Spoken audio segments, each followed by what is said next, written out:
को। अच्छा, सास को समझने में ज्यादा वक्त लगता है कि पति को?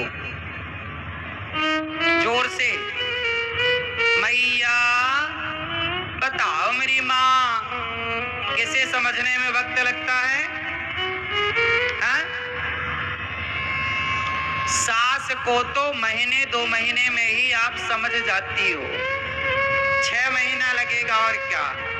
पति को समझने में थोड़ा टाइम ज्यादा लगता है। पति लोग जल्दी समझ में नहीं आते, इसलिए अपनी गृहस्थी को कम से कम 2-3 साल तो दो। जो 2-3 साल दे पाए उनकी गृहस्थी फिर बढ़िया चलने लग जाएगी। 2-3 साल तक तुम चुप रहो, 4-5 साल चुप रहो। पति देखो, कई बार ना जवाब देना नहीं होता। सास हमारी माँ है, ससुर हमारा बाप है, गलती हो रही है तो चुप रह लो, वो कुछ बोल रहे हैं सुन लो। गृहस्थी चलाने के लिए ना एक पक्ष का समझदार होना जरूरी है। या तो सास ससुर समझदार हो, या पति समझदार हो, या पत्नी समझदार हो। और कोई समझदार नहीं होता तो तलाक हो जाते हैं। जिस घर में तलाक हुआ है मतलब उस घर में समझदार लोग नहीं थे, इसलिए तलाक हो गया।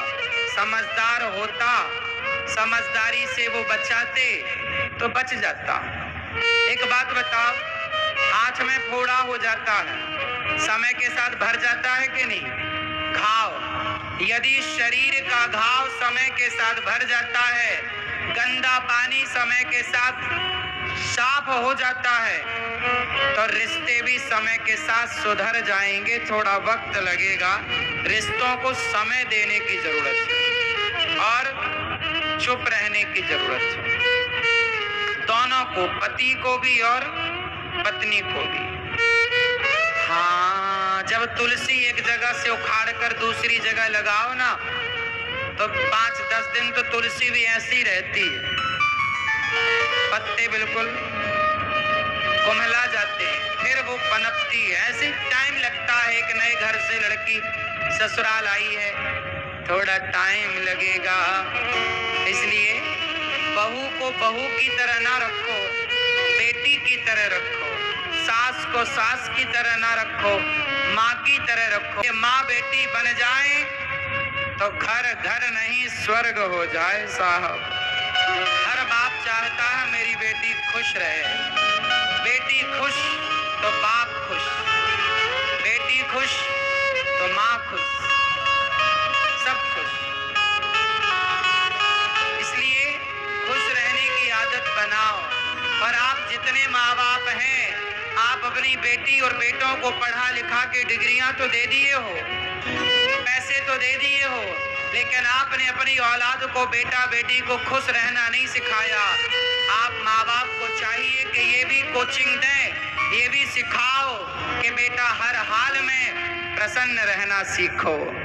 स्थितियां परिस्थितियां तो बनती और बिगड़ती रहेंगी। परिस्थितियां सदा एक सी ना राम की रही ना सीता की रही, ना आपकी होंगी ना हमारी होंगी।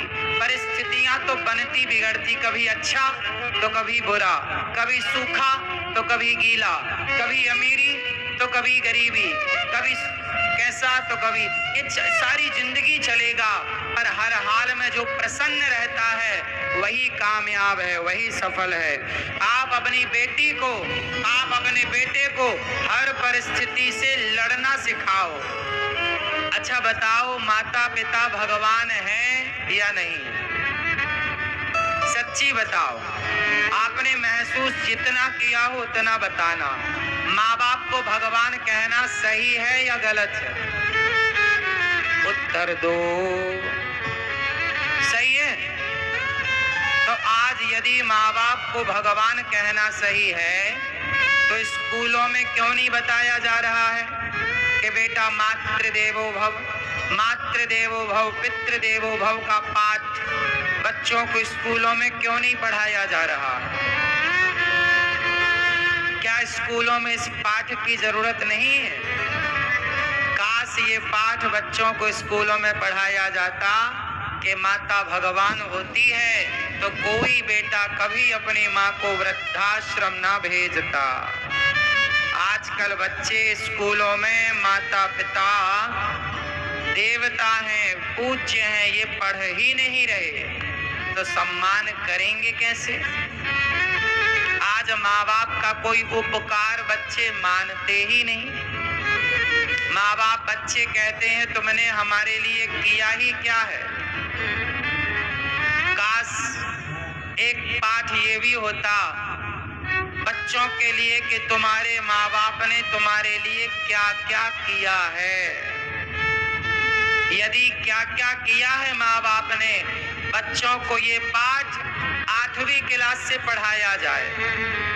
8वीं से लेकर के 12वीं तक, 8वीं से लेकर 12वीं तक ये बात यदि पढ़ा दी गई स्कूलों में कि माता पिता ने तुम्हारे लिए क्या क्या किया है, माँ बाप का योगदान क्या होता है। श्रवण कुमार की कथा यदि बच्चों को 8वीं से लेकर 12वीं तक पढ़ाई गई तो गारंटी मैं लेता हूँ कोई बेटा श्रवण कुमार की कथा पढ़कर कभी अपने माँ बाप को घर से नहीं निकालेगा।